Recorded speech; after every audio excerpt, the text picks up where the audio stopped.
તો મિત્રો, આજે આપણે બનાવવા જઈ રહ્યા છે ઊંધિયું. એકદમ જલ્દી બની જાય એવું આપણે ઊંધિયું બનાવીશું. અત્યારે શિયાળાની સિઝન ચાલી રહી છે અને ઊંધિયું તો એકદમ ખાવાનું બને જ છે. ઉત્તરાયણ પણ આવે છે, તો ઊંધિયું આપણે કેવી રીતે બનાવવું એ આપણે જોઈ લઈએ. તો ચલીએ આપણે જોઈએ ફટોફટ. અહીંયા આગળ મેં કુકરમાં તેલ લઈ લીધું છે. મેં 2 મોટી ચમચા તેલ લીધું છે. તેલ ગરમ થઈ જાય એટલે તેલમાં આપણે રાઈ અને જીરું નાખીશું. અને રાઈ અને જીરું નાખીને તડતડ થઈ જાય અને ત્યાંની પછી આપણે અહીંયા આગળ હિંગ નાખવાની છે. આપણે ચપટીક હિંગ નાખીશું તો હિંગનો ટેસ્ટ પણ ઊંધિયામાં બહુ જ સરસ આવે છે. એટલે આપણે અહીંયા આગળ હિંગ નાખીશું. અને પછી અહીંયા આગળ મેં આદુ અને મરચાં અને લસણની પેસ્ટ બનાવીને તૈયાર કરી છે.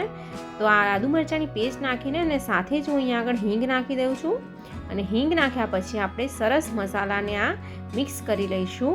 અને થોડો જે મસાલો જે છે એની ટેસ્ટ સ્મેલ આવી રહે પછી આપણે આની અંદર શાકભાજી નાખીશું. તો મેં આને રીંગણ તમે જોઈ શકો છો, આખા રીંગણ કાપી લીધા તે, ટામેટું નાખ્યું છે અને પાપડી અને વટાણા નાખ્યા છે.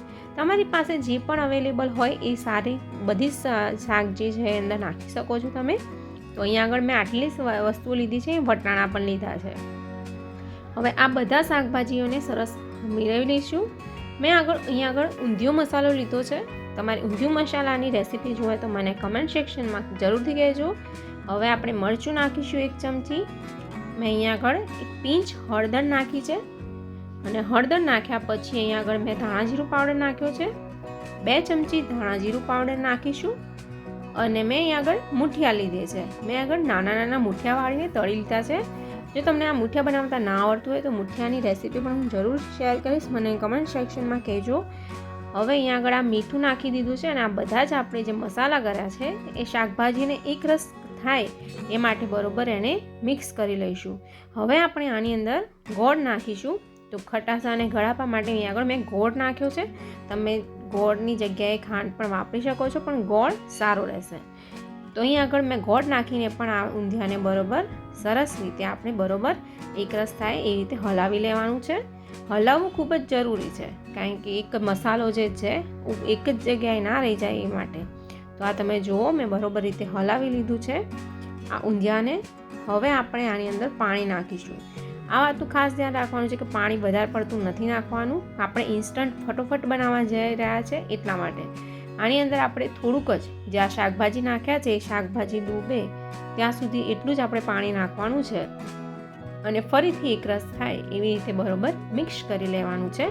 અને મિક્સ કર્યા પછી તમે આ જોઈ શકો છો કે આપણો જે કલર જે છે ઊંધિયાનો અત્યારથી સરસ આવેલો છે અને સ્મેલ પણ અત્યારથી સરસ આવશે.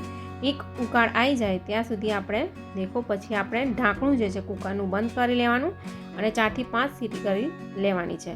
હવે આપણે આ જે કુકર છે સીટી થઈ જાય એટલે આપણે ઢાંકણું ખોલીએ એટલે આપણે તમે જોઈ શકો છો કે આપણું ઊંધિયું બનીને તૈયાર છે.